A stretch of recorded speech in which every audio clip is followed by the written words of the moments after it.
All right, what's going on? So this is the second part of the video. So last time we sent the primary and secondary off to TJ at Patrick Custom Carbon. Again, we did these ZRP lightweight clutch setups for the primary and the secondary. So we did get them back, and I'll go ahead and show you what we got here. So secondary is back, and immediately I can feel a difference. So after weighing everything, this is a little over a pound lighter than the factory setup. So again, as I previously mentioned, every pound of rotating weight is equivalent to about 7 pounds of stationary weight. You know, that's what they're saying. I'm going to test it out this year. This is the first time that I've actually lightened balanced clutches. So we'll see what's going on there. And then the cool thing Patrick does as well is they put a P for Patrick Custom Carbons on there, along with an index point for your helix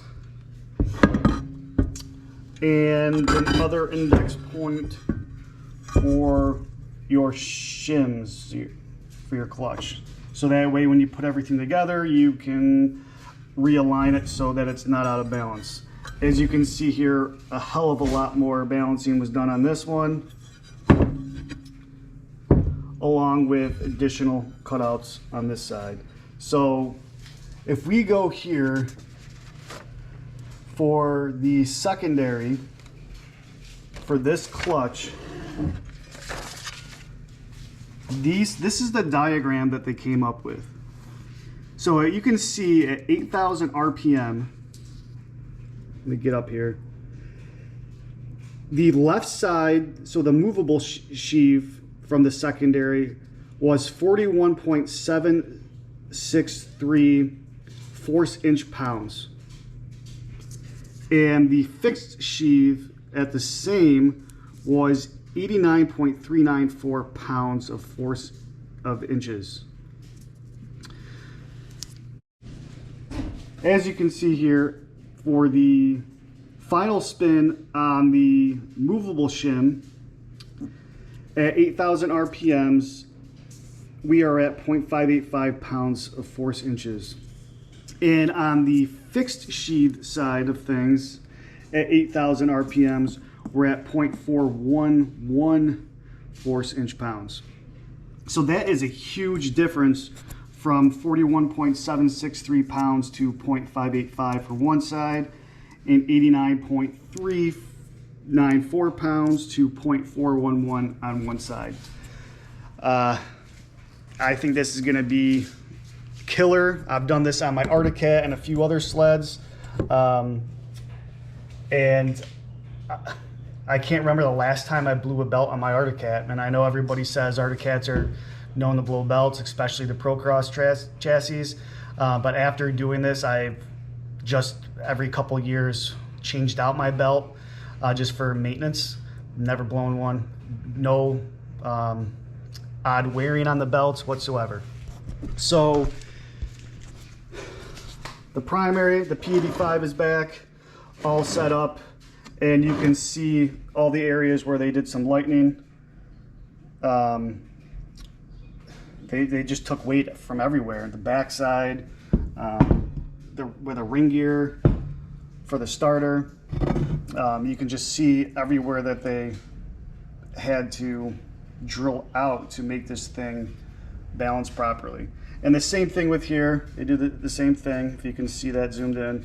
They do a P on the ZRP, a P stamp on the ZRP clutch cover, all the way down to the spider, down to the sheaves.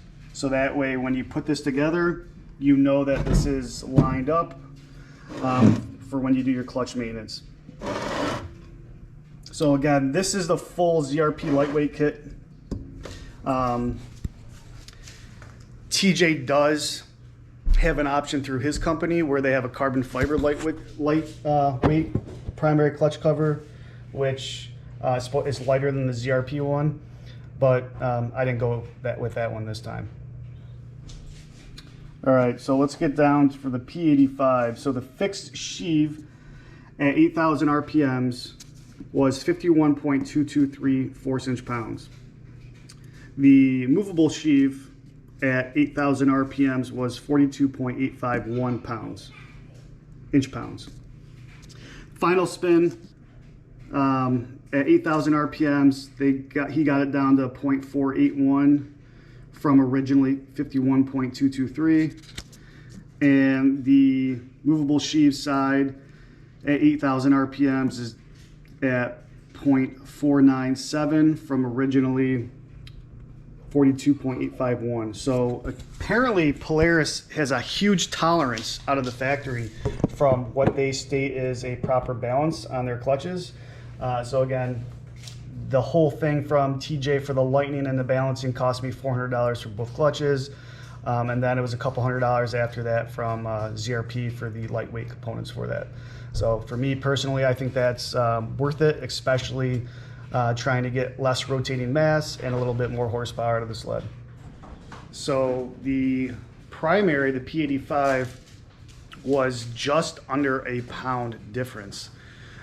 So between both clutches, we're about 2 pounds difference. So again, 2 pounds lightening off of both the clutches. It's about equivalent to 14 pounds of stationary weight. So they say. And then they obviously say for every pound of rotating mass removed, you get a couple extra horsepower. So they state, and again, the track dyno hopefully will confirm this, that it should be a 2 to 3 horsepower difference in regards to the horsepower to the track. Head over to patrickcustomcarbon.com and see what they can do for you.